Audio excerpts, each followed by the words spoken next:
ফরজ গোসল করার সময় মেয়েদের চুলের বেনি খুলতে হবে কিনা? প্রিয় মা এবং প্রিয় বোনেরা আমার, অনেক সময় দেখা যায় গোসল ফরজ হয়ে যায়, দেখা যায় স্বামী স্ত্রী একে অপরের সাথে সময় কাটিয়েছে যার কারণে গোসল ফরজ হয়ে গিয়েছে, কিংবা বিভিন্ন কারণে মা বোনদের গোসল ফরজ হয়ে যায় এবং অনেকেই জানে না যে ফরজ গোসল কিভাবে করতে হয়। প্রিয় মা এবং প্রিয় বোনেরা আমার, ফরজ গোসল করার নিয়ম হচ্ছে, সর্বপ্রথম গোসলের যে 4টা ফরজ রয়েছে, অর্থাৎ কুলি করা, নাকে পানি দেওয়া, মুখ ধৌত করা, হাত ধৌত করা এবং পা ধৌত করা, এই 4টা ফরজ যে গোসলের রয়েছে, সর্বপ্রথম আপনাকে গোসলের এই 4টা ফরজ আদায় করতে হবে। এরপরে আপনার শরীরে যদি কোনো জায়গায় অথবা কাপড়ে যেই স্থানে নাপাকি লেগে থাকবে সেই স্থানে সর্বপ্রথম আগে নাপাকিটাকে ধুয়ে নিতে হবে।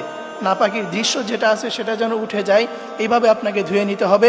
এরপরে আপনি সর্বপ্রথম ডান কাঁধে পানি ঢালবেন, এরপরে বাম কাঁধে, এরপরে মাথায় পানি দিবেন। এই হচ্ছে ফরজ গোসল করার নিয়ম।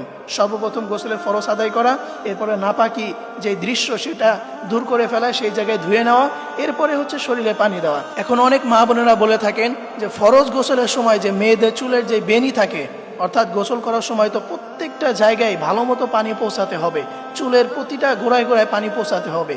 এখন মাথার যে চুলের বেনি আছে এটা কি খুলতে হবে কিনা, এটা অনেক মা বোনেরা জানে না, অনেকেই প্রশ্ন করে থাকেন। প্রিয় মা এবং প্রিয় বোনেরা আমার, যদি আপনি দেখেন যে আপনার যে মাথার চুলের বেনি, এই বেনি না খুলে যদি আপনি পানি আপনার চুলের গোড়া পর্যন্ত পৌঁছাতে পারেন, যদি আপনি দেখেন যে আপনি যদি বেনি না খুলেন এরপরও আপনার পানি চুলের গোড়া পর্যন্ত পৌঁছাতে সক্ষম, তাহলে আপনার বেনি খুলতে হবে না। অন্যথায় যদি এমন হয় যে চুলের গোড়া পর্যন্ত পানি পৌঁছাবে না, যদি এমনটা হয় তাহলে আপনার চুলের বেনি খুলতে হবে।